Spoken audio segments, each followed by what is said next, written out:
Welcome to Cosmic Comics, Games and Collectibles, your zen of geekism. We carry comics old and new, magazines, toys, games like Pokemon, Magic, D&D. Want Godzilla, Ultraman, Star Trek, Ninja Turtles, Funko Pops? You'll find it all here. Shop our Cosmic Sound Room and pick up a record or two. Enjoy our Comic Coffee Lounge with a cup of Sasquatch coffee or a delicious menu item while geeking out over a super cool movie on our big screen. Come by and say hello to Maui. Cosmic Comic, Games and Collectibles. Superman loves us, and so will you.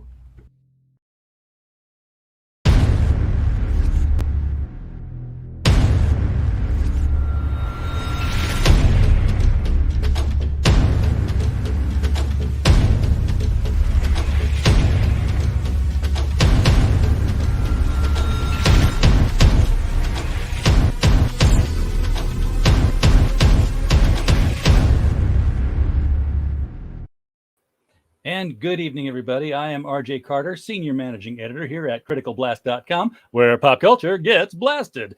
And tonight, we're going to talk about comics. But, it's going to be a bit more relaxed. We don't have a crowdfunder goal to hit because we're not going to throw a crowdfunder up. We're going to talk about an existing comic. Yes, you can still buy it. Yes, keep your wallets and credit cards handy because you're going to want to go and get this thing. And we'll tell you where you can go and get it. But let's talk about it a bit first, and let's have some fun talking about the research, the actual scientific work that went into the creation of this book called RAYGUN. And with us to talk about this is Mr. Greg Schoen, writer of RAYGUN. Greg, how you doing tonight? Good. We're doing okay. Thanks. Are you broadcasting from a basement? You know what? About a week and a half ago, I had this lovely workspace. It was a brightly lit room. It was very, very nice. And then my wife walked through and kind of made an offhand remark about how maybe this space would be better used some way else, and I could work in the basement. Yeah, sure. And now I'm in the basement. Because the basement was in no way able to suffice the needs for what she found for your workspace. Yeah, that's empty now, actually, with no desk or chair. And it's just an empty, sunny space right now. But yeah, it's fine, man. Something very important is going to go in there. Yeah, something like a sewing room or, really telling. Yeah. Yes. I've worked in a basement long enough to know these things. I don't mind it, actually. I got my 35-foot BB gun range right on the other end of the room. So after a bad meeting, I can go and tear up a target. I got all my toys around here. So yeah, it's all good. Yeah, if you can well stock it, and it's kind of nice to just get away. It's almost like you're not in the house when you're in the basement. It is until they come home, and then it's like somebody, like a couple elephants running over your head while you're trying to have a meeting. The loudest thing in the world I have found out is a golf ball rolling over hardwood.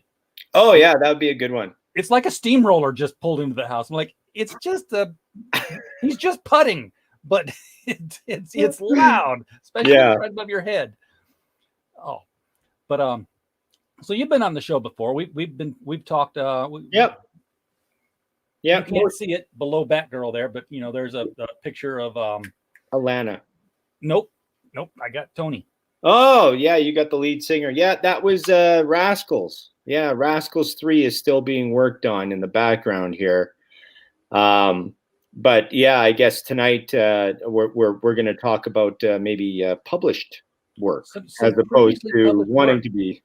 With some really good line art. And I know that Lion Art here likes some good line art. It is. Yeah, so I guess we should just tell about the project. The project's name is RAYGUN. It's published by Arcana Studios. The first 4 issues were originally published by Arcana. Alterna. Alterna. Peter published them at Alterna. The first 4 issues were published through Alterna digitally. And then we switched our deal and we got it printed in a one big, beautiful book, all 6 issues of RAYGUN. RAYGUN is a story about a 10-year-old boy named Matthew Baker who discovers Nikola Tesla's ray gun. Yes. and ventures on a journey of what is it? He sets out on a journey of self-discovery. That's right. That will change the word forever. Yeah. Now, and it's not that, it's almost like he's destined to discover the ray gun, because when that book opens up, it's set at Wardenclyffe, which was, you know, the big wireless electrical supplier in New Jersey. Yeah. Tesla set up his research center. He named it Wardenclyffe, and it had this massive antenna, UHF, VHF. Tesla's whole thing was trying to alter the ionosphere, right? So his whole goal was to alter the ionosphere around the Earth so that you could literally project power into the ionosphere and it would bounce back where you needed it. Yes. So his whole thing was he wanted to provide free electricity to the entire world. Yep. Tesla wirelessly. Yeah. And you know, Tesla's whole thing, I think, you know, and this is just me being an ass or whatever, but I think he was probably living on the spectrum. I think he was probably very intuitive about his, you know, I think he did not have good sense about people. No, I don't. He didn't get along with people very well at all. No, I mean, the guy ended up marrying a pigeon, right? So, you know, it's true. You know, I mean, there's so much about this one character. And in RAYGUN, we really do reference Tesla quite a lot. Yeah, I just know so many Tesla stories too. It's like Mark Twain visited Tesla, and the work that I studied most in Tesla was telegeodynamics, and what that big long word is for vibrations. He was the one who was working with finding vibratory frequencies of solid objects. It's the same theory of why, you know, why troops break formation when they cross a bridge. They don't march because you don't want to set up that resonance with the bridge and shake it apart. He was in his basement and he had a 2.5 horsepower lawnmower motor, basically hooked up to a pole that was mounted in the ground, and he was just, you know, like watching it. Meanwhile, nothing's happening there, but down the street, plate glass windows are being blown out of business. Yeah, I mean, the guy caused earthquakes in New York City from New Jersey, you know, and that, who knows what the hell he was doing at that point. So my very first Destroyer novel worked off of one of his old principles, because he had to explain, you know, sorry, I broke your windows, I'm doing this. See, everything's got a vibrational plane, of vibrational frequency. Even planet Earth has a vibrational frequency. It happens to be an hour and 49 minutes. So if I were to set off 1,000 pounds of dynamite every hour and 49 minutes, in 2 months, the Earth would crack like an apple, and, you know, it would just be demolished. And people lost their shit. This is like, you know, there was panic. That's like, oh my God, he just told somebody how to destroy the world. And he's Tesla, so it'll work. He had to do an interview with Hearst magazine, The World Today, and come out and say, but the Earth is very deep and no one can figure out when that hour and 49 minute peak and ebb is. So you're fine. The thing with Tesla was he figured out real quick that he could get attention. Yeah. And he, you know, it's sad, right? Because he had the showmanship, he had the technology, he had the brains, but he didn't have the business acumen. No, he went through money like nothing. And he went through his investors' money like nothing, right?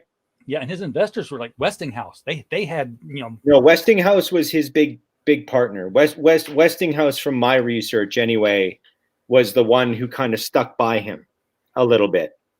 A lot of them got what they wanted and ditched out real quick from Tesla, but Westinghouse longer than most stuck with him until he wasn't profitable, and he could never understand that. He could never understand why people would give up, and it's like, you know, he didn't understand business cycle, he didn't understand quarterly reports, he didn't understand profit, and which is insane because this guy could hand draw a dynamo. You know, like he could hand draw something and make it and actually affect. And it worked. Yeah, and it worked. It would work. It wouldn't just work. It would work in a way that affected like natural physics, like natural thermodynamics, right? Yeah. And he never, to him it was like, yeah, that's why I made this. But then he would never be able to see the X, Y, and Z to market or to use it or make money off of it. And so he would always be used and abused and never have anything by the end. Poor Hex Allen thought we were in hell, so I put the flames right? down. Yeah, I mean, and he should have been making money hand over fist because, you know, he had to fight for the patent to radio. Marconi did not invent radio. Tesla Marconi did. did not invent radio. He did not, and Tesla invented radio control. Yep. He had radio control boats before the Navy. Yeah. And torpedoes that he was developing for them. Jesus Christ, the guy could shake New York from New Jersey. Like that's all you gotta understand is he could make an earthquake in New York from New Jersey. Like, it's, who does that? Nobody's done that, right? So somebody asked him about, you know, what, you know, the wireless transmission of power and, you know, the destructive capability of it if you wanted to apply it that way. And he's like, you want to see how destructive it is? I'll show you how destructive it is. And he went inside and he didn't talk to anybody. And 2 days later, a meteor lands in Tunguska that leaves a crater 2 miles wide with no meteor fragments. That's another big one, right? I mean, it's and Tesla was around that area actually. And you know, he was doing things around there. And anyway, for as it happens, RAYGUN, the book, he invented ray guns. But well, that's what he said. He said in an interview, I've created a ray gun that's capable of destroying entire fleets of ships and entire squadrons of bombers. And he thought by making that ray gun, it would be the peacemaker, because whoever had the ray gun could not be attacked. It was a hand-carried atom bomb. It was a hand-carried atom bomb. That was his thing. And actually, that statement that I read, however many years ago, was the basis for RAYGUN. And I saw that and I thought to myself, holy God, what a great genesis for a story that is. But a RAYGUN is not a story in your story. Yeah. Sends it to the future. He does not send it to the future. The story actually opens up with Wardenclyffe being attacked by mercenaries hired by Westinghouse. Yes. So there's a very specific date when Wardenclyffe burned down, and that's when our story starts. And to protect the ray gun, he seals it in this kind of this orb, metal orb. Fast forward to our present time, to the California Science Center, where there's a Nikola Tesla exhibition, and that is where our main character, Matthew, actually discovers the ray gun when he touches the orb, and the orb opens, revealing the ray gun. Now, is there something about Matthew that causes this to happen? Because people have moved that orb from New Jersey to California. It's synced to only open to the brain waves from Nikola Tesla. Ah. So the electromagnetic flow of Tesla is the only thing that can open that. And for some reason, Matthew is in sync with that wave. And that's the only reason it opens for him. That's a very cool thing. So is there going to be, Tesla channeling in the further chapters of this book? Because I've only read issue 1. Who knows, man? I mean, let's remember, this is 6 issues collected. This is an entire story collected in one volume. You can get it right now on Comixology for about $3. You can links you can throw in the private chat here, and I'll throw them up there. I will do that. Yeah. And then you can buy it. You can order it from Amazon, I believe. But you can also contact Arcana Studios directly, and you can buy directly from Arcana Studios. It's well worth it. It's a fantastic book. I have found it on Amazon, so that part I've got covered here. Yeah. So it's on Comixology. It's you can buy the physical copy on Amazon, and it's well worth it. It's like I was telling you before. When this series came out, people were nuts about it. It's never had a bad review, and I think just because of marketing and how indie comics can get passed over, I think that's why it hasn't hit yet. Hopefully this will help it, but Matthew's story is something where people read it and they come back to me and they go, "What the hell, man? Like, why haven't we heard of this?"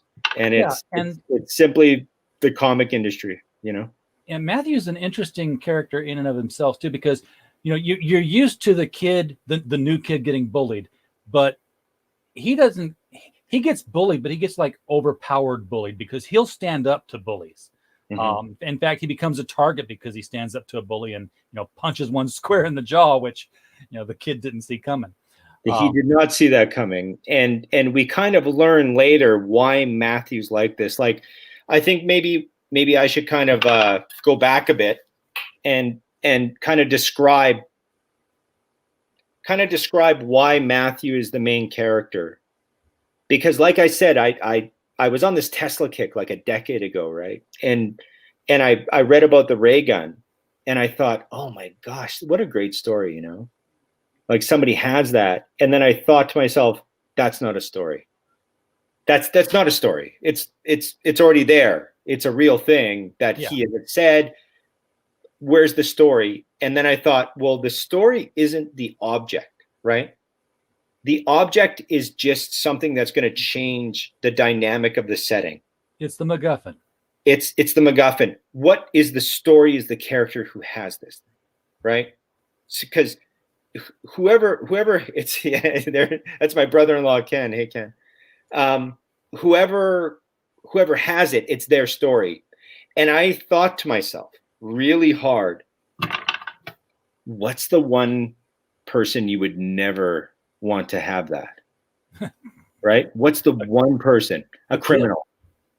Well, criminal is kind of easy, right? Like, what's he going to do? He's going to rob something, or do something stupid. It's boring. Nobody wants to sit there and read and write that or draw it, right? And then I thought to myself, oh shit, a 10-year-old boy. Yep. The one person you do not want having the ability to crack the world in half is a 10-year-old boy, because no matter what happens, they're going to play with it. Yes. So that was it. That was the catalyst. I had my character.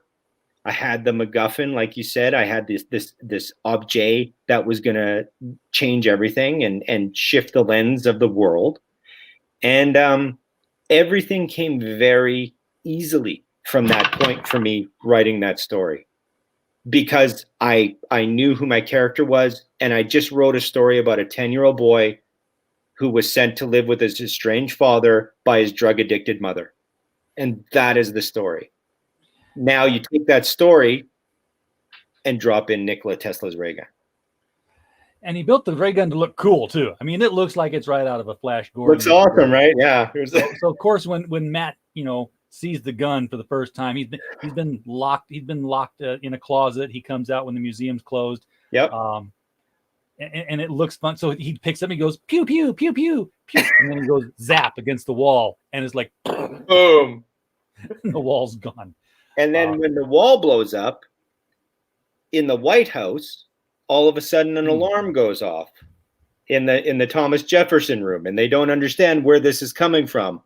And when they go in there, the wall slides open, and it's a machine made by Thomas Edison saying, whatever you're doing, Mr. President, you have to stop because this evil has just been loosed. So there is as well, like we talked about that competition or that kind of, they were all in the same world, Tesla and Edison. Oh, yeah. It still continues after their deaths, where now that Tesla's technology is back in the world, Edison comes back in as well. And when you say a competitor, people think, like Ford and Chrysler were competitor titans of the automobile industry, but Tesla and Edison were completely on another level here, because Tesla was all about alternating current and Edison was all direct current. Mm-hmm. And Edison would go give demonstrations on the kill dogs, kill animals. Yes, he paid kids to go round up stray dogs and then electrocute them to show how dangerous alternating current was. And this is what's going to happen to you. Vicious man. You know, if I was younger, even when I wrote this story, I might have agreed with you. I might have agreed with you, but at my age now, I'm thinking Edison was pretty checked out. He was on it. He saw the potential. He knew what was coming.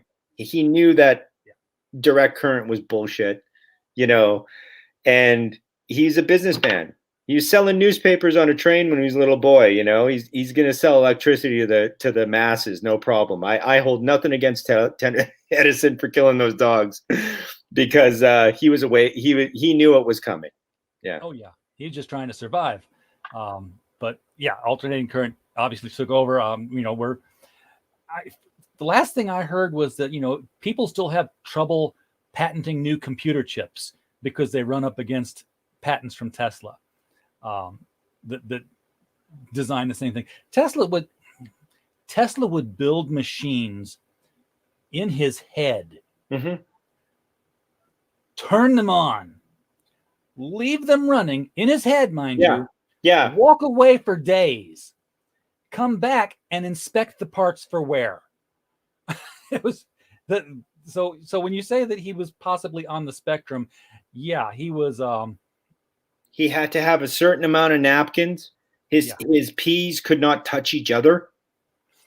You know, I mean, he lived his entire life by a very concrete, obscure, arcane code. And it wasn't based in reality, and it wasn't based in what was actually happening in the world at that time. And I believe that's probably why he could do what he was doing, because he was completely free. Yeah, he was completely free level, and just he's a mind we won't understand. Never. No. And and even now we look at, you know, Teslas and what's his face, Musk's and Bezos and all these guys. They're shadows of this guy. They are shadows. And these are the people who are literally transforming and changing our world right now, and they're shadows compared to Tesla. Well, yeah. Well, they're standing on the shoulders of giants like Tesla. Yeah. I mean, let's be real though. There was some issues with Tesla, and they're often glossed over because he was a great person and he did do great things, but he was also a racist, and he did have village science on his mind when he was talking about, you know, genetics and breeding and whatever, and you know, as much as that's negative, in RAYGUN the comic, we don't touch on any of that. We just touch on the RAYGUN and what Tesla did. Now, the RAYGUN is the MacGuffin in the hands of a 10-year-old boy. I get that, you know, that's scary and that's dangerous. And I've got to get the trade paperback collection, because I got to see how the rest of this plays out over. You'll love it. You'll love it. I know I will from the first chapter, but I'm like, okay, how does this story happen to where it's not just, you know, government officials show up and say, that's dangerous, son, give that to me, and he says, yes, sir, because that would be like story over in the next chapter. So the basically, I don't want to give away. I'm not going to spoil it. But the world of RAYGUN is real. Okay. DARPA, all of the research I did on DARPA, all the research I did on Tesla and the RAYGUN and the locations, it's all real. I wanted to make the world as real as possible. And when I did that, I also made the relationships real. So his relationship with his mother, his relationship with his new schoolmates, his relationship with his father, his relationship with the RAYGUN, you know, is all concrete real, because the more real I made the world, the more fantastic the RAYGUN became. Yeah. And that was the whole thing, was how do I keep the interest level and keep on building on this? Well, just make the world more real. Just make the relationships more intense. Just make the consequences for a 10-year-old realistic. And then throw in the ray gun, and it just switches everything. It makes the ray gun that much more impressive. It was a massive writing exercise for me to do that, and I think it paid off. And there's something that's going to be interesting to follow with the father as well. I mean, yeah, the mother situation is tragic. You know, she's he's been raised around motorcycle gangs his whole life. Yep. She's hooked on drugs. Yep. She's not necessarily going to go get help. She's sending to her father because, yeah, I'm sick, I'm going to get better. But you pretty much telegraph that no, she's not. She's going to go off and, kind of be a little bit more free to do what she wants to do. The father, on the other hand, is just as disconnected, but it doesn't look like there's a substance issue there. It looks like there's more of I've got important work to do. I'm so glad you said that, man. Yeah, it's because you read the first issue, right? Yeah. So yeah, good call. People always ask me about, well, they have and they will, they always ask me about the characters, and they always say, well, who do you think is the most important? Who do you think whatever? Blah, blah, blah. I think the mother is. And it's just because, I got 2 children, and I got this guy's a storyteller. Thank you, yes, Ted. He is, Tatsu. You should get this book, and you should get The Rascals. You will enjoy both. Like I was saying, that the mother, I think, is the strongest character, because yes, she's a drug addict. Yes, she's trying to get her son away from her so she can live her life the way she wants it. And she's literally dumping him on a father who doesn't even know this kid. And so when we meet the father, when we meet him, it's exactly your perception is like, what's going on here? Is he too busy for this? Is something else happening? And we delve way deep into the father's story. So it is coming. It is a buildup of that first reaction to Matthew. I'm glad you had that reaction, because you kind of see it. It's like, why isn't he connected with this kid? Why isn't he trying to do more? And the father, he's obviously got something. He's not dumb. He's a very brilliant person. I guess the idea. He's brilliant. Yeah, he's absolutely brilliant. Yeah, because when they go to where the father lives, he's picked up the son at the bus station, and they're walking up to the front. He's like, Mom didn't tell me you lived in a junkyard, because it's piles of cars. It's like, oh, it's a junkyard. And he says, I didn't say I did. And and the cars move away like they're the fence. And then inside is clear. It's all cleared out. There's a house. It looks like a junkyard from the outside. It looks like a junkyard from the outside, because he doesn't want anybody coming in to disturb his work. But inside, past the junkyard cars, is like a park, and like basically like a small farm where he does his work. And that's very much the father. What you see. Hey, Justin. Glad to see you, Justin. Yep. What you see is not what you get. Yeah. So I'm curious to see what he's working on as well. You should be, because it's a major part of the story. And is there ever any? Tesla didn't have children, so he did not. I can't say that, hey, maybe Matthew's a descendant of some sort, but will there be an explanation as to why Matthew and Tesla were synced up? I mean, is Matthew a budding genius himself of some kind? No. It's just fate. It's never explained. It's a 1 in a billion kind of chance to have the same neural, readings as somebody else, and he does. And if there was some special, reason for him to have the gun, it kind of makes it a different story. Yeah, it makes a hero's journey story, and right. And blah, blah, blah, blah, blah. That's not what this story is. That's not what this story is. This story is about a boy trying to connect with his family, and in between this story, you have this fucking ray gun that can change the world, that the American government knows is out there in America. So that's the seed of the story. That's the launching point. And yeah, I'm just very proud of it. You know, it was done a long time ago, took a lot of money.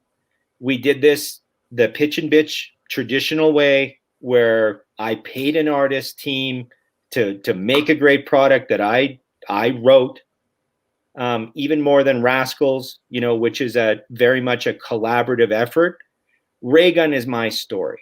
Raygun is me telling a story and paying a very highly skilled art team to bring it to life.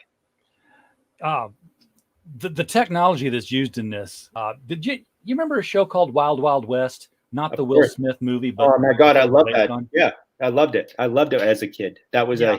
a huge thing for me, actually. Yeah. I was very much thinking of that when Matthew first uses the ray gun, because as you said, as soon as he uses the ray gun, it's detected in Washington D.C. in the White House. It's instant. Boom. As soon as the ray gun's used, they know it's there. But the way they know it's there is because they're like, you know, there's two Secret Service agents in the room checking it out, and they're looking for this dinging noise. It sounds like a door hop bell. Yep, exactly. Ding, and when they get into the room, the walls slide apart, and it's like, here's this projection screen with cobwebs all over it, and there's a reel-to-reel projector setup, which is also just as dusty, and it's projecting, you know, the image of Thomas Edison. He's the one talking to them, and I'm just thinking that's the exact kind of thing you would find in like Wild Wild West. Just, you know, sure. Not necessarily steampunk, I guess, but very close to, you know, old sci-fi tech. Yeah, 1915, 1911, 1901. You know, these are the major dates that were really 1914. You know, so the technology is different, but even back then he was making earthquakes happen, right? So he was he was doing something right, that's for sure. Justin says that Greg looks like he teaches college seminars about ray guns. Yeah, well, hey, I've been talking about it a long time, man. I've been talking about this book for years, and yeah, the making of this book, I want to go back to. I want to make more books like this. I want to, even if it takes time and money. The crowdfunding I like. I'm going to still continue to do that on other projects, but I still want to do this. The quality of a book that another company pays money to promote, that pays money to print. You know, they had us out to San Diego Comic-Con to promote this book. You know, signing this book for kids and giving it to them, and was an experience you're never going to have crowdfunding. You don't have the backing to bring you to those shows to interact with people where you're just barely making it on crowdfunding. Yeah, because the crowdfunding, you're competing, and it's like we spoke before. It's great to learn about it, and I still want to do it. But this is another world. This is another world of like published options with, you know, companies that have, you know, their own animations and comic publishing and movie rights, and it's a whole other world that I still really enjoy, and Raygun is operating in that world. Now that's the other thing I wanted to ask about as we got into this, was that, you know, it is now being published by Arcana, and Arcana is an animation studio. Right now they're focusing way more on animation than books. Yeah, so the next logical thing is, will they take a property that they've already got the publication rights to and animate it? Maybe. I mean, they've done tons of stuff. It was never in my intention to even try that with Raygun. I just wanted to put out the best comic I could do. And I think this is it. I mean, Alonso Molina, Paula Rivas, we have guest artists doing the coloring on the covers. The artwork is not kind of what you're going to find from a collaborative, hey, let's make something and see if we can make some money off of it. It's a different kind of work. Yeah. Where you're hiring a studio, right? Hey, here's the money that you need for every issue, make it as well as you can do. And we did that, you know, and Raygun's gone to some pretty big hands. And of course I've never heard back from them, but yeah, you know, I've done my best with it, and I'm still very, very proud of it. Is the story of Raygun over? No, I mean, I have 2 more volumes here. It's just if I want to work with Arcana to make them, if Arcana would be interested, to making a sequel. I have the story at Matthew at 10.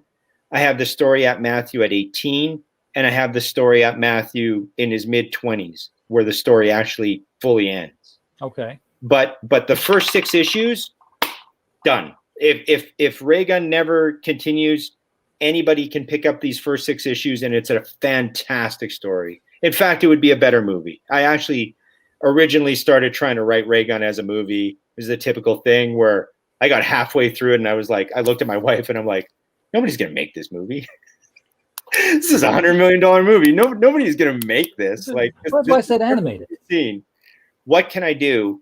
And I had already been writing comics, but I was in movies then. And I thought to myself, let's go back and make a comic. And here's a really cool story for you, okay? Anybody watching is going to like this story. And it's major influence on me.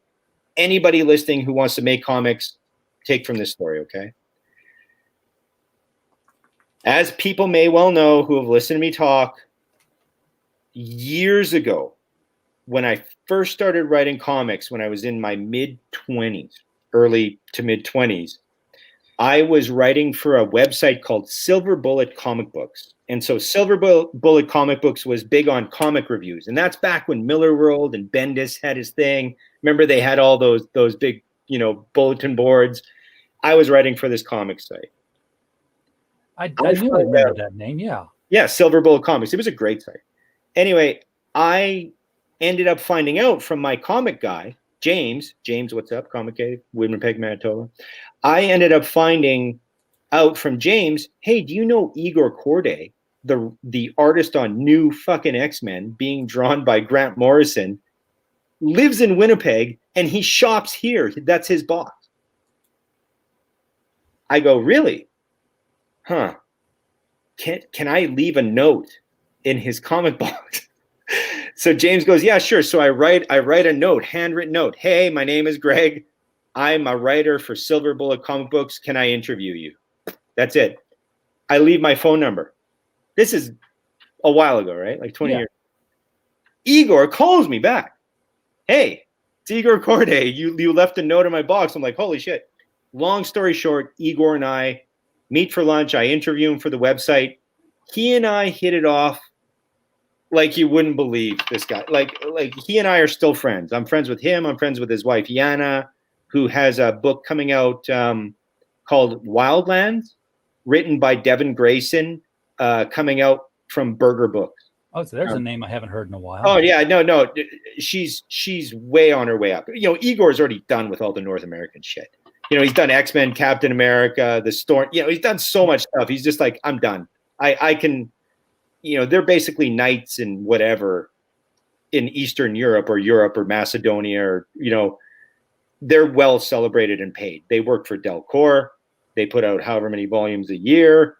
They're in Europe amazingly famous. Anyway, Igor and I start talking, and I ask Igor, this is how young I am and stupid I am, right? This guy's drawing New X-Men, right? Right. With Grant Morrison. And I ask Igor, I go, hey, man, can I send you my comic scripts for you to read and just let me know what you think? This guy goes, yeah, no problem. Remember, we hit it off over lunch, right? Right. I start sending him scripts.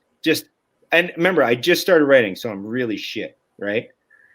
And Igor, being the Croatian, ex-soldier that he is very hard on me, okay? This is shit. That's shit. This is terrible. Don't even know what this is.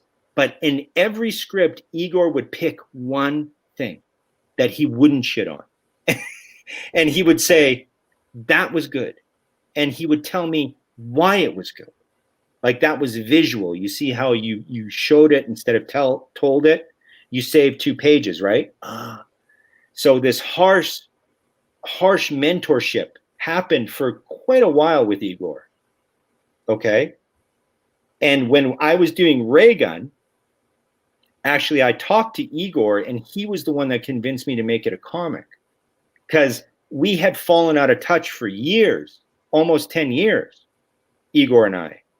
And when I found him, he has a comic online. Anybody watching it wants to find it. It's called Texas Kid, My Bro. Texas Kid, My Bro. Written by Darko McCann, who's another guy from Croatia, who's an amazing, massive talent in the industry. Drawn by Igor. And it's about anyway. We start talking, and I say, hey, how you doing? You know, we start interacting, start talking. He goes, hey, man, you got any comics? Now, up to this point, I've been doing a lot of other things. I was acting. I was doing this and that. I was working in film, TV. I said, I don't got really comics. He goes, you got no stories for a comic book. And I said, I got this one. This kid finds Tesla's ray gun. And Igor says, that's a great idea. Write it and send it to me. So I'm sitting in Tokyo, Japan now, right? This is years later from when I tried to originally write Raygun as a screenplay. I bang off 6 issues. Took me about 3.5 months, right? I took my time. I knew the story. I send it to Igor. Igor chops it up the Igor way, but he also pointed out some inconsistencies that I would have never seen. And that, like, when Matthew at the beginning, he actually gets hit and thrown in a closet and he's knocked out. Yeah. And that's why he wakes up later, right? And finds the ray gun in this empty museum. Igor says to me, and this is why you need somebody that you trust, not a friend like, can you read it or give me your opinion? Tell me what's wrong, right?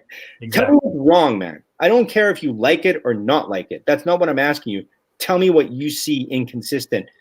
And he helped me with one of the biggest things ever that I think saved Raygun. And he said, that's bullshit. Typical Igor, right? He goes, that's bullshit. If a kid in America went missing from a school trip, there would be an Amber Alert. Yeah. Yes, you're right. I really wanted to whatever. So of course I could put in a little saving dialogue where the teacher says, hey, Matthew, be sure to stick with the class. We don't have you on our list yet. You know, it's just little things like that that helped Raygun from Igor become the product that it is, where it's just solid end to end. There's no inconsistencies. It's all correct. The beats are there. The acts are there. And it's because he was the new kid in school the day before the field trip. So exactly. They didn't have him on everything, so they couldn't check him off to tell who's on the bus and who's not on the bus. A little thing like that, I know now, if you plant that seed in a reader, by the end of the issue, they're not going to get issue 2 because there's going to be something that didn't ring true. And if you look at all those great comics that you love or all the great movies or TV shows, they always filled those holes. So your subconscious was never going, is that okay? Everything's okay. Your brain just lets you go through the story and kind of soak up the important parts as opposed to doubting why certain things are happening. That's why I love watching shows like Leverage, which I just got the notification that IMDb dropped more episodes of that on IMDb TV, or How to Get Away with Murder, because it's always like, they're backfilling as they go along here. It's like, how did that happen? And then it's like, oh, they actually roll the clock back in How to Get Away with Murder, so you can see the dialogue, fill in some spaces that you missed because they intentionally did it that way. I had something on my mind about Raygun, and now I can't remember what it was. That Budweiser.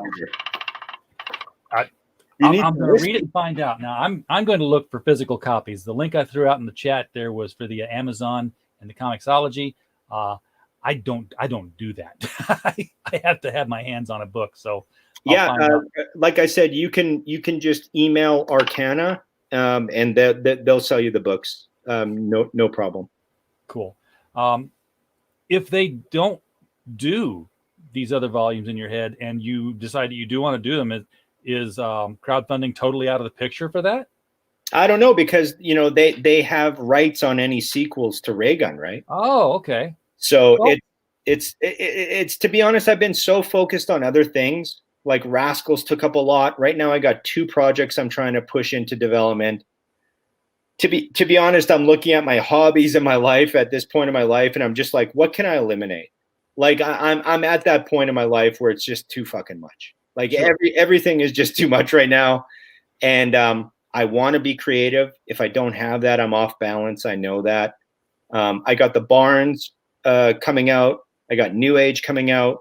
I got another thing that it's one of those things as a writer where you're like, get out of my head. Like, I don't want to think. I recently had an idea for a book. Do you remember that? Do you remember that science fiction series? I think it's from quite a long time ago, and I think it's called Thomas Covenant. Yeah. Where I remember Thomas the name. I don't remember why I know anything about it, but I know the name. finds the ring. He's a leper in the real world, and he keeps on going to this other dimension where his wedding ring, his yellow gold wedding ring, is magic.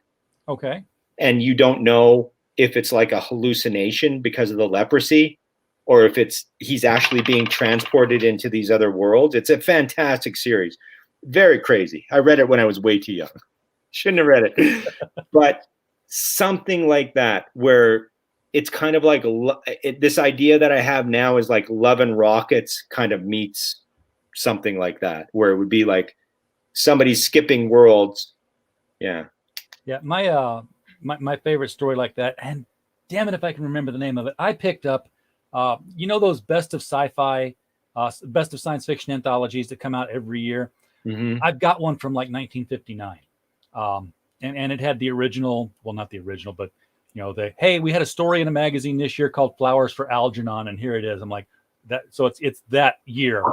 Flowers for Algernon. Yeah. That thing made me cry like an 80-year-old lady watching a soap opera. Wow. But one of the stories in there was about a guy who his wife is overbearing. His life's not that great. And he buys a newspaper and he gets change back. And with his change is a Woodrow Wilson dime. Now, Woodrow Wilson's not on the dime as far as I can recall. And he looks at that like, well, that's weird.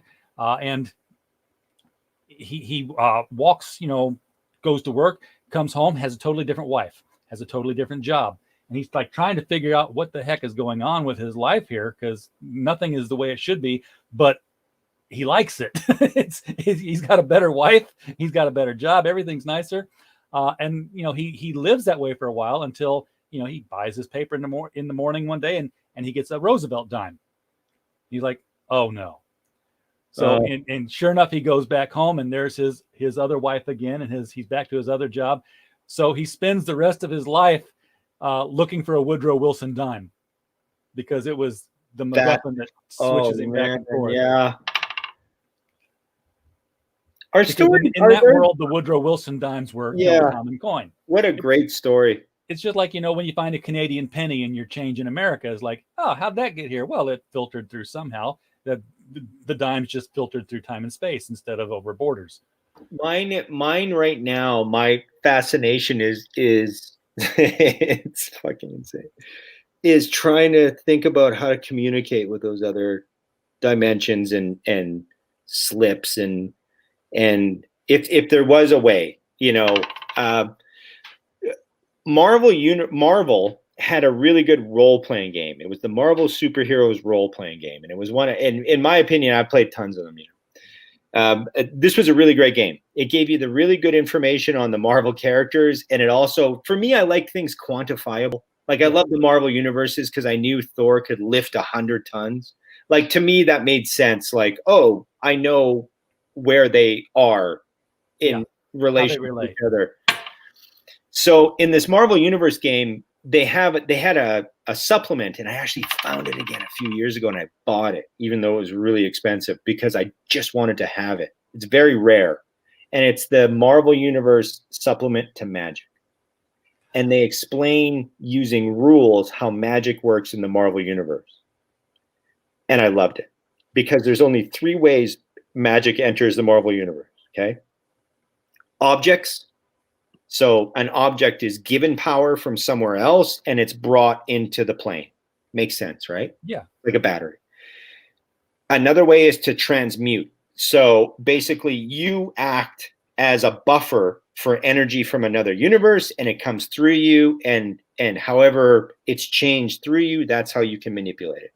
Makes sense. You're a window to another plane, right? Where the laws of physics are different. Yes. And so when they go through you, they change again, and it's just you understanding what the effect will be before you conjure it, right? Makes sense. Right. And the third one was that power actually comes from you. You are the battery. So you're the odd thing in the world, right? And it's just coming directly from you. And that is kind of the new way I'm thinking about, extra dimensional travel, interdimensional communication, and things like that. So I'm really going hard now into trying to figure out ways to pierce those veils. Well, if you really want to go down that rabbit hole. Well, that's what the characters are doing, right? I mean, the character in this story will be just kind of like Matthew, where it's a very normal character. And we're going to set up this person's life very much so that it's real and timely and people understand. And then we're going to drop something in, and it's going to be one of those three things. So either this character will be the battery, will be the window, or we'll find an object. And that's the next project. But I still got to finish up like 2 scripts before that. It's coming. Have you ever heard of the man from Taured? No. Okay. Taured is spelled Taured. Taured. Okay. That's going to be a Google rabbit hole for you you'll either get hooked on it or you'll be like, that's stupid. Okay. But in the 1950s, at an airport, and I can't even remember where the airport was. I'd have to look it up. The airline officials were trying to deal with this man who could not find his plane, could not find his departure. He was trying to get home, and they were like, "Well, where's home?" He's like, "I'm from Taured. You don't have any planes going to Taured. How do I get home?" And they're like, "Where is Taured?" He's like, "What do you mean, where is Taured?" And he's got a passport, and his passport has an address, and the country is Taured. And they're like, this is a fake passport. He's like, "It's not a fake passport. I'm from Taured." "Okay, show us on the map where Taured is." He's like, "It's supposed to be here." And he's pointing somewhere between Portugal and Spain. And they're like, there is no such place as Taured. And in the midst of all this chaos, he disappears. And that's it. End of story. But he was a man from a country that did not exist, and it was all documented with the airport authorities because it took longer than the 5 minutes that I just went through it there. I mean, there was back and forths and all that stuff going on. That's really cool, actually. That's really cool. He slipped through, dimensional rifts somewhere if it wasn't all a big hoax of some kind. Mm-hmm. But if it was a hoax, what'd they get out of it? The ED extra dimensional stuff is big in the project I'm working on now. It's called New Age. We'll talk in a few months when I have I'm going to be getting the storyboards and the preview art pretty soon, and we'll start getting it in. But the whole extra dimensional thing is a lot more interesting to me than space travel right now. And it sucks because there's a lot of space travel happening in our world. Okay. So Hex Allen, I gave him a rabbit hole. You just gave him an entire warren that goes through the core of the earth. Never heard of John Titor. No, I'll write it down though. Oh my God. Don't start looking that up until the family is gone for a couple hours. Okay. Maybe a weekend. John Titor was a time traveler. And he was a time traveler on the internet. So okay. Interesting. He had it was and stuff he said was going to happen started happening. It was really weird. You want to hear a good story about RAYGUN that yes. that is really, it's a good story, and it's also very telling about comics. Okay. So number one, I'm going to say this, and I'm going to say it unequivocally, and just, go sit on your thumb if you disagree with me. But I think RAYGUN is better than anything out right now. Like, if you spend $3, anybody out there who doubts me, spend your $3. Just go to fucking Comixology and buy this book, okay? It's better than anything out there right now. You're gonna read it, you're gonna go, oh my God, this is amazing. I had the book printed, right? I went to Tokyo Comic Con. I spoke to CB Beluski. I shook his hand and I gave him the book. He said, "What are you working on?" I said, "This is what I'm working on." And he said, "Oh, great. Okay, great." He never read that fucking book. He never read that book. That book is in the Marvel offices right now. Yeah, there's nothing more than anything that they're writing right now. That book, they could sell that book. They could just change that to fucking whatever Iron Man character that you want to have, and that story would sell. He never read that book. Nobody in that office has read that book, because if they read that book, I'd be writing for Marvel right now. I'll tell you right now, that never happened. And this is me giving that book, handing it to the editor-in-chief of Marvel. He fucking never read that book. Well, yeah. That's how this works, guys. So you got to remember, in the Marvel universe, Nikola Tesla is like, a nobody, because Tony Stark has he can do the science. But or rather, Riri Williams can out-science him. $10,000 plus, right? Two publishers, never had a bad review. Everybody loves it. People will go to bat for that book after they've read it. He never read that book. And that was an independent artist going to him and going, "Here's my work. All you tell people is to make books, right? To get published, right? Yes. To do your shit and do it well, and you can do whatever." It's all a lie. It's all a lie.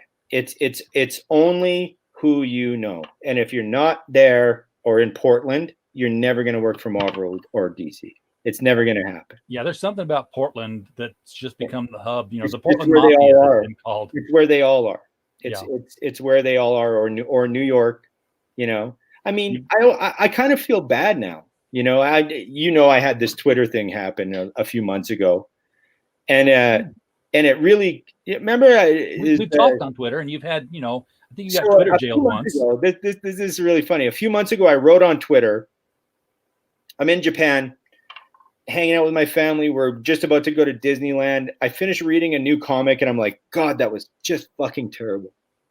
Like, I spent 800 yen, which is about $10 American or Canadian, on this normal floppy whatever. I'm not going to mention. I don't mention names, right? And it was garbage. And I wrote on Twitter, I said, I don't think writers today have ever, been in a romance or been in a fight or been really fucking stoned or drunk. Like these people, they've had no life experience. You can tell when they write. Yeah. Their fights are gross. There's no consequence. The people talk to each other exactly like they talk to each other on TV, because they're only watching TV. They're not experiencing life. Okay. They're not out there. They have nothing to base these characters on. That's why these characters have nothing.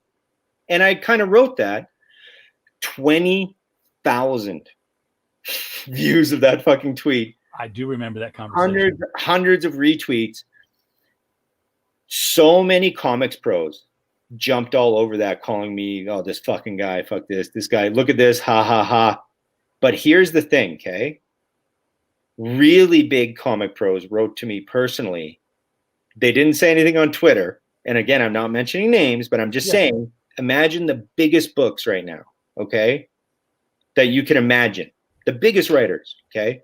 Those were the people that wrote to me. And they said, "Yeah, you're right. How you wrote that." And they all said the same thing. "You're going to get killed. What you just wrote was really stupid because you wrote it in a mean way. But what you just wrote was right." And a couple people publicly said it on Twitter, but I learned about bots. I had hundreds of people with 2 followers write to me to tell me about how I'm a scumbag, and 50, 60-year-old men who are professionals who I really respected in the comics industry dogpiled on there. "Oh, look at this guy. Fuck this guy." I've never been in fights. It's like, yeah, you're done. You're fucking done. Of course you've never been in a fight. Your work sucks. And of course I didn't say that. Yeah. But that's what happened. And that's what really showed me the light of, I'm never going to work for those people. I'm And you don't I'm never going to work for those people. You don't want to work for those people. I mean, if what you had written had been like, you know, you were drunk and you were totally missing the mark, they'd have said, this guy's drunk, he doesn't get it. But because you hit a nerve, they had to. It hit a nerve. Yeah. It really hit a nerve. And it's so funny because it never singled out any one thing. It just was like, I think a lot of writers today haven't done X, Y, and Z. And it was so funny where the people who jumped on it were obviously the people. Oh, they know who they are. They know who they are. And what was really sad was some of the people who dogpiled were people who I thought would be way above that. Like, it's like, why? Like, you know, I've been published once. I've done this independent series. I got more stuff coming. I'm never going to stop writing. But I couldn't believe these people took the time out of their day from drawing the fucking Avengers to try to shit on some guy they didn't know. Yeah. And as soon as I saw that, I was like, first of all, if I ever see these people, I'll fucking smack them. Right? Like, don't say that. It's true. And it's just like, there you go. And second of all, I don't want to be with them.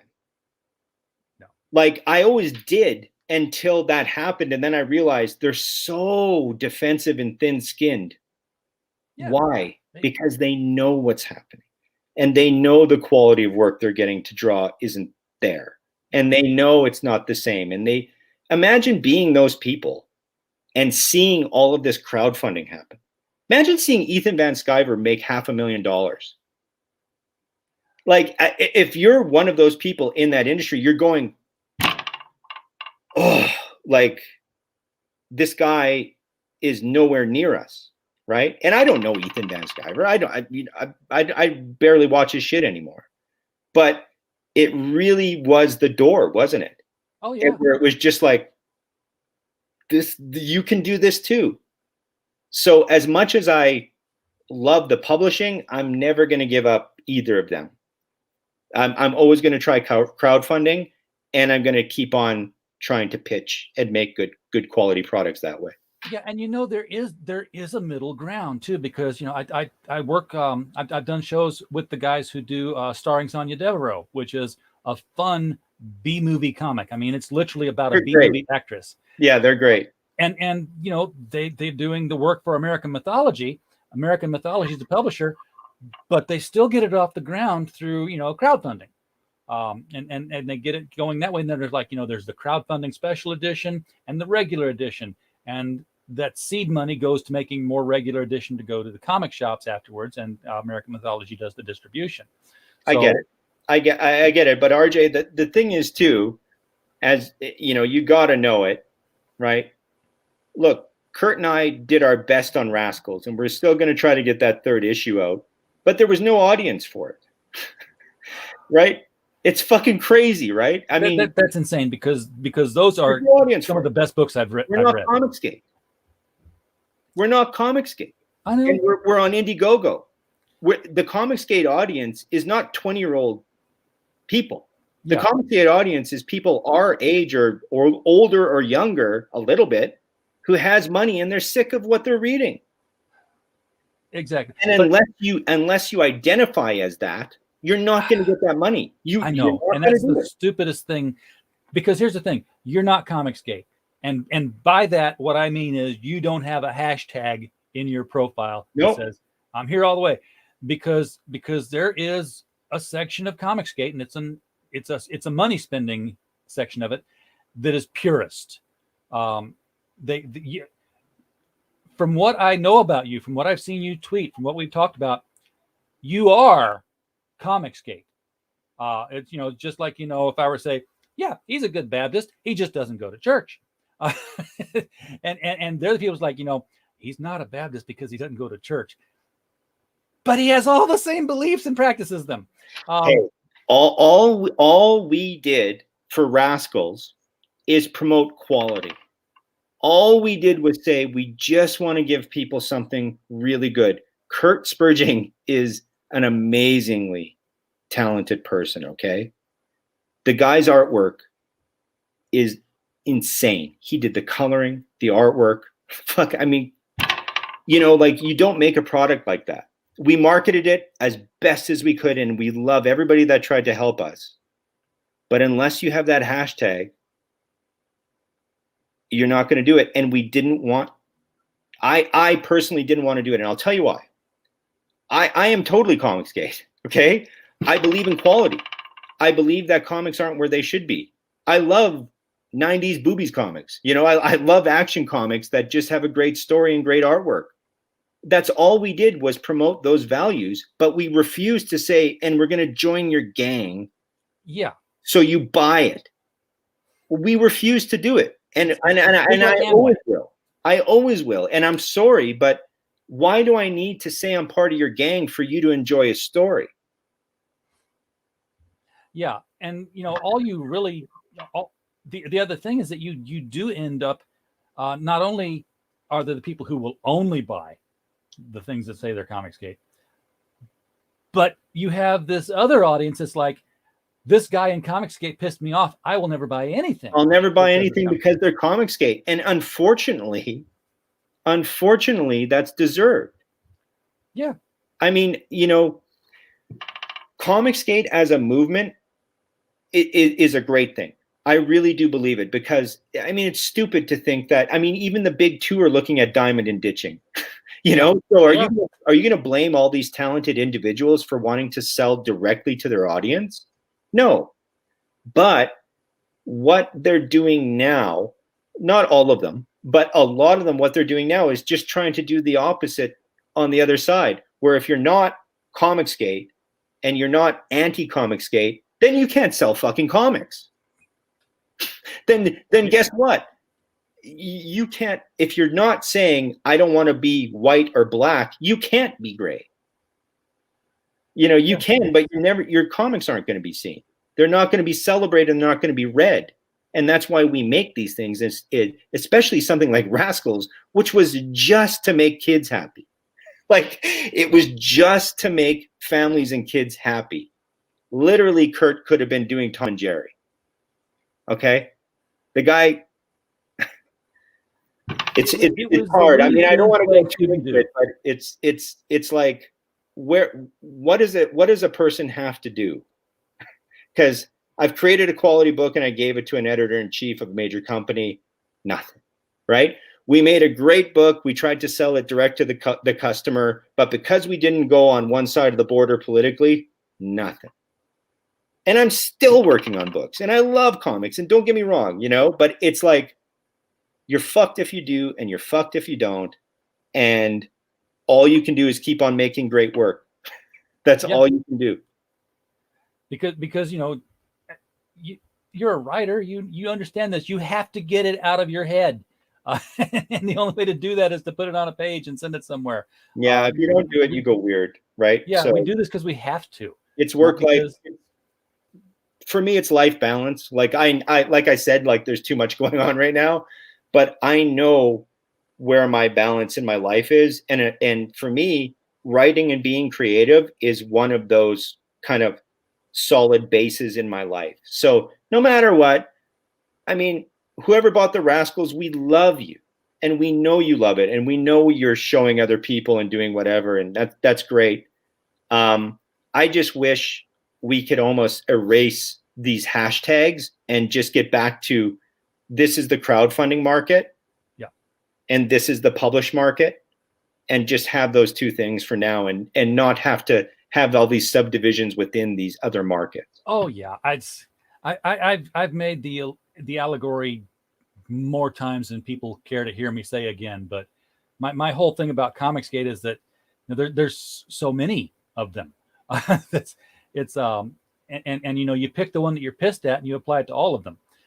But I've always said, you know, if DC and Marvel were the Catholic Church, then you know, your boy Zach and Captain Cummings were Martin Luther hammering the proclamation on the chapel door, and from there it just splintered and splintered and splintered into all these different denominations of Comicsgate, and some of them are extreme and some of them are moderate. The extreme ones, to be honest, you know, I look on on Twitter, I don't follow anybody because of their political leanings, right? I'm Canadian. I don't have a dog in that race, really. So Yeah, exactly. So it's still crazy. The last 4 years, people just like ripping each other apart. It's like, dude, you're Canadian. Like, it doesn't matter if Trump's president. Like, it's not your president, man. Take it easy. You literally say that. Oh, I say it to everybody. Just like calm the fuck down. Like there's no point to this. But yeah, the whoever is doing this in Comicsgate, these negative things, who exactly is this? Like I don't think it's anybody anymore. I think, yeah, but I mean, like, there's always something that's brought up in they're evil because they did this, and it's like, well, who, when, and where did this happen? Like it's just very, very, very strange to me. It was a hot war in the early days, I think, and now it's like nothing. The only people attacking Comicsgate these days are Comicsgate. That's what I see on Twitter all the time. It's like you can't leave Comicsgate. It's like, what are you talking about? There's no, it's not real. It's just a hashtag. You know that. Exactly. It's not a real thing. You don't have to wear a yellow badge.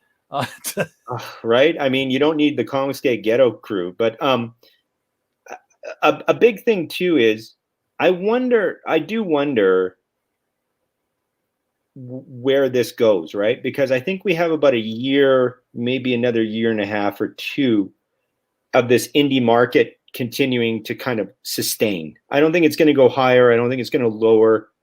If you look at the views and the subs and stuff to all the major people in that, they're kind of stagnant. Like things aren't going up anymore. So I think the market's been defined. They plateaued. Yeah, it did. And so now we're going to see what that transforms into. So either they go away or they're going to be publishing other things. Like I think Ethan has a good idea to publish other people's work in the future, right? Yeah. Yeah, people got to find, a way to sustain this thing, because at some point you can do all the YouTube videos you want, but it's going to be put up or shut up. What have you done? And there's going to be a market that comes out here that surprisingly I don't think will be Comicsgate. I don't think so either. I'm seeing crowdfunded books, and the one I always bring up as an example is Miskatonic High. Mike Shea's book there. Yeah. 13 issues they've done, crowdfunded every 3 months, like clockwork. That's not a year and a half to 2 years. That's not $45 for 44 pages. That's a decent price for a decent sized floppy that comes out on a schedule, and you still get stretch goals and tchotchkes and all that good stuff. And you don't forget what the story is between issues. And there's more and more starting to do that. And, you've got to promote yourself. They come on shows like ours and they talk about their books, but at the same time, they're cranking out the work. They're not, wasting their time in these little chaotic battles with other creators over stupid stuff, over something somebody said in a DM. Oh, well, if you're not my best friend and you're friends with this person, then, we can't be friends anymore. And I block you. Dude, I don't know. Like, I don't even know what to say to that. I don't operate like that, So it's just, maybe I should. I just don't. I'm very straightforward. Yeah, I'm very straightforward. But what you said, it was very telling about just do the work. Just make more. And if they've done 13 issues, I'll probably go and now that you've told me that, I'll probably go and try to get all of them.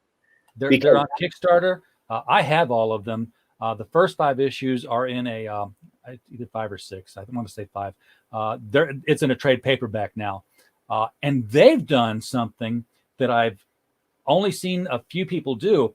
There was another Lovecraft creator out there who did something called Lovecraft PI, and they made it a convention. They had tables like across from each other, like, "Hey, this is my story. Hey, this is my story." You know what would work really well?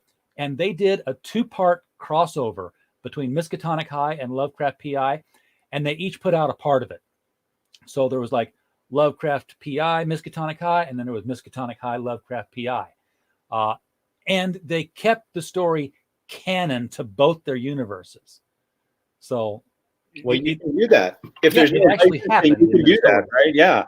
It's very easy to talk to somebody on a phone and be like, "Oh, this would be cool. We can cross pollinate and do the blah, blah, blah, blah, blah." If there's no IP concern, then yeah, that's great. Good for them. Really, really And it's good for really them. well written stuff too. You know what my I dream will, is? I'll constantly back them. I'll tell you what my dream is. What's that? My dream is to write an adventure series, 24 to maybe 28 pages an issue, sell it for $3 or something, like do it flop. It's a floppy. It is what it is, and do it every month, and just do a cerebrus, Yeah. like just do that. Just get that story out there and let your readers come to it. I just don't know if we can do that now. The Cerebrus stuff, what he did was amazing, right? And it was all by himself, and that is my goal. That's where I come from, right? Is seeing Eastman and Laird and Cerebrus and all of these other people just put out these black and whites and generate all this interest and energy. That's my goal. It's just I don't know how to get there. I don't know how to find that person to do that with me. I don't know. I found my niche in this industry, and it's talking with creators and mailing their books. So because I don't have an artist, I can't pay an artist, so I'll just write books. But yeah, it's finding somebody that wants to bang off those stories too. yeah, but it's hard to do. Because to get it at $3 an issue, now you're talking, you got to have economies of scale here where you're printing. I know, but I just don't agree with the price of comics right now. I go to a comic store and I go, this is all bullshit. Dude, why would I buy this? Why would I buy something for $5 something on the rack new that is not good? And I could just walk to the back of the store and buy 2 great G.I. Joe comics or something for the same price, right? Like, it doesn't make any sense anymore. Yeah, I look at a huge wall and I go, this is all terrible. Like this is none of this is okay. And Todd McFarlane has been able, McFarlane, no D, has been able to keep the price of Spawn at $2.99. Yep. And DC and Marvel, I get they had bigger overhead for some, because they're big companies, but they should be able to actually keep that cost down. If Todd McFarlane can print fewer books, well, I guess I can't really say fewer books because he outsold a lot of their stuff now. Yeah, but here's the thing. That's what I was about to say. He sold them. Yeah. Like they were pre-bought. He just printed them and sold them, right? Like it makes sense. These companies are so indentured into this older business model. They know they're printing tens of thousands of something that will never fucking be seen. It's trash. They're printing tens of thousands of issues of trash, and They know this. They know the market isn't there, but if they print less, then they're telling people we understand the market isn't there. And as long as the shops are buying it, it's they don't have to worry about it anymore because it's out of their hands. They sold it to their customer being the shops. The shops are the ones taking the risk on it. You bet. And now they've converted the market where they've taken comic fans who really followed storylines and creator teams and turned them into comic fans who just want to buy a new cover. Yes. So, they've found some way to manipulate that collector drive to being collecting good stories to just being collecting the covers. And these people are buying 3 of every issue. They're not reading any of them. No, because that would damage them. On Facebook and auctioning this shit. And it's well known. And anybody in this who's really into it knows that's what's happening. And we all just got to wait for the fallout, don't we? Yeah. I mean, I've been there before. I went through the 80s and 90s glut where it was like, this new black and white thing might be the next Ninja Turtle. Better buy 3 of them. I know I got a guy into comics just at about the time that DC killed off Robin. And he was like, looking at stuff on the walls. Wow, what happened in this issue? Well, somebody died in that issue. So, It's selling for $50. He's like, didn't Robin just die? And he bought like 50 copies of the thing.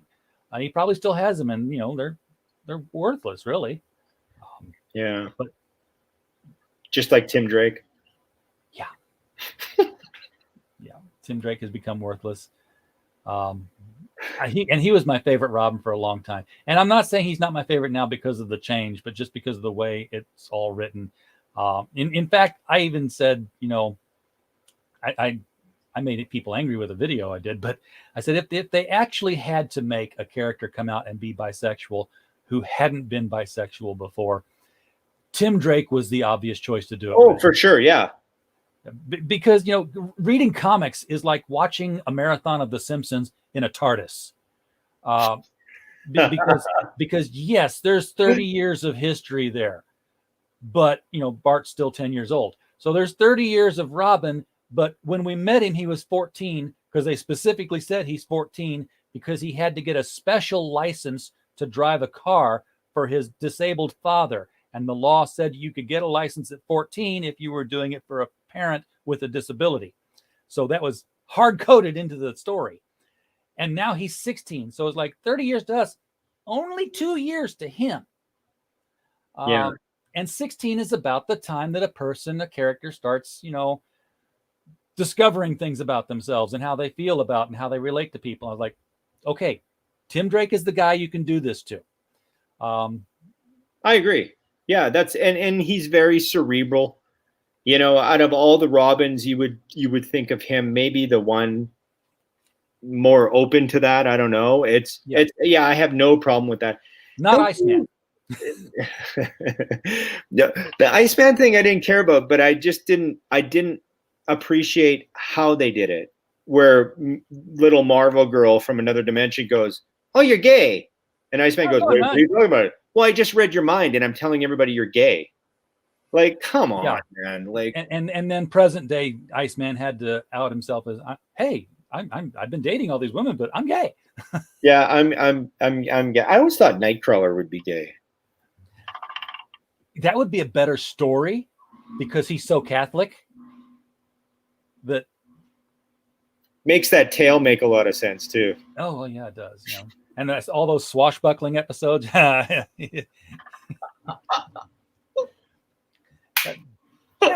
Why couldn't it have been Nightcrawler? He could have had some self-loathing things to go through because of his Catholic background. His Catholic background, yeah. But he had that whole George Takei swashbuckling thing going on. Yeah, it would work. Get on that, Marvel. Give us back Iceman. You can have Nightcrawler. Why not? Yeah. I kind of gave up on Marvel when they did their new Khazar reveal, where like Khazar was the only character I was like, okay, I'm gonna actively try to write a Marvel character. What Marvel character do I love more than anything? It's Khazar. I love Khazar. I love where he's from. I love how he interacts with everybody. So I was always once a month putting on Twitter, shouting to the void, "Hey, Marvel, I want to write Khazar." It's just a joke, like whatever. And then they come out with this thing where it's like new Khazar series, eco-fucking horror. It's an eco-horror series. And I'm just like, okay, do they know who will buy this comic? Like, kids aren't going to buy a Khazar comic, dude. Like, no kid, no 25-year-old will buy a Khazar comic. A blonde guy with a loincloth and a big cat. Yeah. Like, these kids do not give a shit about that. The person who's going to buy Khazar is like 35 to 45 to 50 years old who wants to see Khazar in the Savage Land or New York doing his thing. Just having fun. Or having a better idea would be showing the cast of Khazar a little more mature and then bringing Khazar back into the story as kind of like this alpha who doesn't get what's actually happening in the world now, right? Even better story. Guess what? People will buy that. They relate to it. They buy it. I still want to see. As soon as you say eco-fucking-horror, as soon as you say that, those readers go, nope. I watched the news about eco-horror. I get banged on my head by my kids about eco horror. I every fucking magazine I open up tells me the earth is dying.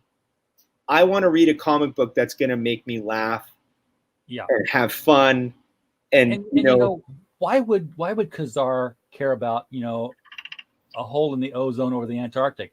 He's living in the savage land in the Antarctic. Like, oh, more green space for us. Because sure, melt those ice caps, make the jungle wider. No, it'll be something. It'll be a white cis corporate evil entity in the savage land polluting something. Yeah, and him and Zabu will be affronted by it, and then they're going to be defeated by the evil assassin that they've hired to clear out the savage land. And after they recoup from help from the village people, they're going to go kick their ass, and they're going to save the savage land. Yeah. Nobody wants to read that story. It'll be a Captain Planet or a Burger King Kids Club team. I want to see Khazar and Zabu team up with He-Man and Cringer. I think that would be fun. Even if I just got it as like an art piece, hint to all the artists out there watching this who want to do special fun things. Yeah. He-Man and Khazar, Sabu and Battle Cat. I think that would. I'll give you a better one. Shanna in a bar being hit on by a 25-year-old. That to me is hilarious. That to me is a great scene.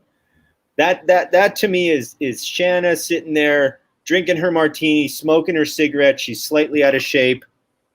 Her fucking husband, you know, is back in the savage land breaking gorilla backs. Yeah. And she's in New York doing some business, and she's got this guy hitting on her. That to me is a great scene. You know, that's what people would want to read, right? Like, that's fun. Yeah. That's a great time. Let's make comics fun again. I mean, we talked about the writers who don't have experience with anything in life to write. But you know what? More so than that, the editors aren't pushing them to do better. And I've always said it's because we don't have the Julie Schwartzes, the Denny O'Neills. We don't have the Roy Thomases or the Stan Lees. You know, we don't have people running the comics industry who love comics. They're IP farm tenders. You know, they come in and they water the plants and make sure that, you know, is it dead yet? Nope. Okay, well, let's water it and give it a little bit more food. As long as it doesn't die, that's all we care about, you know. Warren Ellis, Grant Morrison. Yeah. Right? However many more you want to name, who have literally given us the best stories of the last 20 years, maybe more. They've given us the best ideas. They've been the most out there. Garth Ennis. I mean, let's keep Mark Miller. Alan Moore. Shall we keep adding to the people who aren't in comics or aren't around anymore? Don't you think there's a reason for this? Like, Grant Morrison wrote Green Lantern, but before that, he was writing Indian, you know, like mythology superheroes for years because he was so fucking disgusted. I mean, it's at what point? I mean, you see all of these people and they say, no, it's a conscious decision. They're trying to destroy their industry. And you, as somebody who loves that industry, go, that's not true. Please say that's not true. We want it to, we want this to work, don't we?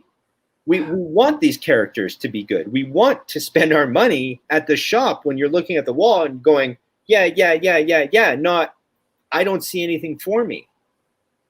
So it's just such a mind screw when you're looking at all these things, and some people are saying we're trying, and the other people are saying they're trying to end it. I don't think they're trying to end it. I don't think they're antagonistic toward it. I think they're apathetic toward it. You know, even back in the 70s when and early 80s, when the companies were run by people who did love comics, in my mind, and I'm just, you know, stating that as my theory. Maybe the people love comics today, they just don't know how to love. But there were still characters that sucked, and they didn't have good stories. But you had to see them every 8 months or so to show use, so they could retain the IP and not lose, you know, so that they could keep the trademark going. And I think that while we had, like, you know, we love all these characters, and we have to show you these now, it's gotten to the point where it's all movies. we don't care about any of these characters, but we have to keep showing use. And we have to, you know, maybe we have to keep changing them up because, oh, this one's gotten really expensive to pay because somebody got creators' rights back. Let's make it an entirely different character using the same name, and that way we won't have to pay as much. Superman. That's I don't know. That could be true, but I think more it's poor decision making. Oh yeah.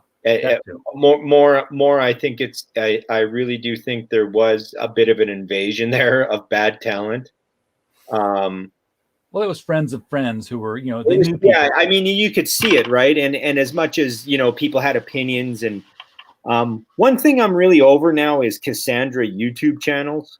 Like anything that starts with "this is destroyed" or "DC sucks" or "Marvel's going down" or, you know, "this writer is terrible." I actually don't subscribe to those channels anymore. They're not true. You know, the worse things get, you realize the better they get, right? Yeah. So that's how they're getting their clicks and their likes, and I'm done with it. I just don't partake. But that being said, it's hard not to look, you know, however many years back and just trace the genealogy of the downturn, right? Where it's like, well, this person started here, and then they came, and they came, and then they came, and then this happened, and then and then it's just this slow burn to mediocrity. and somebody once somebody pointed out with Marvel, I want to say it was Christopher Priest might have said this. Who's a great writer. I love him so much. Very, very good writer. He was a great writer, and he was James Owsley. But he said Marvel doesn't hire writers; they cast them. Yeah. And you know, it's basically, you know, if we're going to write a book about a black gay woman, we have to have a black gay woman write this book. Well, that's where we are now. Yeah, we're casting. I don't think that was true before. But I do think it is true now, for sure. Yeah, it has become true. It has become true, yes.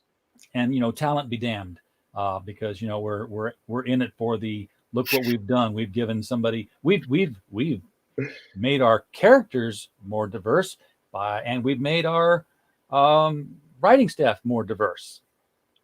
There's no talent. There's not a diversity of talent, but, you know, they look. Christopher Priest is a black guy. Yes. Who is an amazing writer, who has written characters, male, female, black, white, red, yellow, whatever. A fantastic writer. And because he will not play ball on the pity me, you know, I'm a black writer, pity me, I should only be writing black characters. He has actually stated he doesn't believe in that. That he should only be writing black characters. And he noticed that he was only being offered black characters to write. Yeah. Well, he did a great Deathstroke. But and he gets no play. It's just shut up. You know, like, you're not playing ball. You know, we'll give you these characters to work on, and he should be front and center. The guy's paid nothing but dues, you know. Yep. So now he's writing Vampirella for Dynamite. Why not? Vampirella is a great character. Dynamite's a great company. Absolutely, they are. I love a lot of their stuff. I thought their Dynamite Lives thing, that zombie thing, I thought it was a lot of fun. In my opinion, right now, the best publishing company is AWA. Artists, writers. I love AWA. I highly recommend anybody go out, pick up AWA books. The Resistance, Straczynski's making their whole superhero universe for them. There's this new type of person called a moth, and they're super cool. So people are born with powers, but you can get powers given to you, but in 6 months you die. Oh, that's but instead of mutants, right? They have the superpowered community, and then instead of mutants, they have these people called moths who are around the community. You know, around the light of the superpowered community, and they die off once they touch it. It's so cool, man. It's so out there. It's great stuff. When you talked about the superpowers but die in 6 months, remember Strike Force Mortuary? So good. Yes. So good, so bleak. Oh, so dark. I remember I read that in grade 5 or something. Yeah, like, don't get attached to any of these characters because that was insane. And the artwork was so not fitting for the book. So it was this like weird kind of weird 80s costumes for these characters. yeah, But they were all the same color. And they had the triangles, and then the collars were all different on them. And yeah, like all weird angles. Oh man, yeah, that was a good time in comics. It was. All right, Greg, we've gone on and rambled all over the place. Yeah. I put the link back out to Amazon once more here for those who didn't see it the first time. If you haven't got RAYGUN yet, there's a link. It's a $3 book for 6 issues on Comixology. You're not going to find much of a better deal than that for an ebook. And of course, I'm going to write to Arcana and get myself a hard copy of it because that's just how I roll. You're gonna love it. I'd send you one, but they're all in Japan. Well, I'm right now in Canada, so I'm kind of. It's a hike. Yeah, it is a bit of a hike. But I would say to anybody, as a final thing, you're gonna like it. And anybody who reads RAYGUN loves it. And after you read it, hit me up on Twitter, Rabbits and RAYGUN at Gregory Schoen. And yeah, I like talking to everybody. All right, man. And definitely come back when the new age is ready to for I some will, primetime exposure. Would love to talk about that. I've branched the channel out a little bit now. So like every 3 or 4 months, I bring UFO experts on to talk about, aliens and sightings and stuff. You should. Yeah, do it, man. That's awesome. So, maybe we can merge and have one of the extra dimensional experts. I'm in. Well, yeah, we'll do it. I'm in. Okay, cool. All right. Thanks for coming, Greg. Appreciate you getting to take a look at RAYGUN and talk about it. Hex Allen, that is the link I gave you was the link to Amazon, not to Arcana. I believe Arcana is arcanastudios.com. Let me check that real quick. It's arcana.com, just auto-filled, so it might be that. Yeah, Arcana Studio. It's pretty crazy, the stuff that they've done. They have a huge artists working on their animation for them. Christopher Lee, Mark Hamill, huge actors are voicing their characters. So it'd be cool one day if they did RAYGUN. I've copied in there. In the description, yes, that is the link for arcana.com. And I just put it here in the chat again. Yeah, I did put a link to Arcana down there because I'm like, I couldn't find a direct link to the book, but here's the studio. So go there. So yeah, hit up Arcana, see what they've got. Yeah, just shoot them an email. Just say, hey, I want to buy a copy of RAYGUN, and they'll sell it to you. Oh, he said it's for a video game studio. Well, they do that too. They're doing films, they're doing games, they're doing all kinds of stuff. So, yeah. Everyone in the chat. I got in with Arcana just before they made a huge hard turn into animation and movies. So they still have comics. They still go to San Diego Comic-Con. But yeah, they're basically an IP farm for animation right now. Well, then maybe they'll animate RAYGUN. That would be kind of cool. They should, yeah. All right, folks in the chat, appreciate you being here tonight. We don't have a show without you. And as always, while you were here, we just hope that you had a blast. Good night.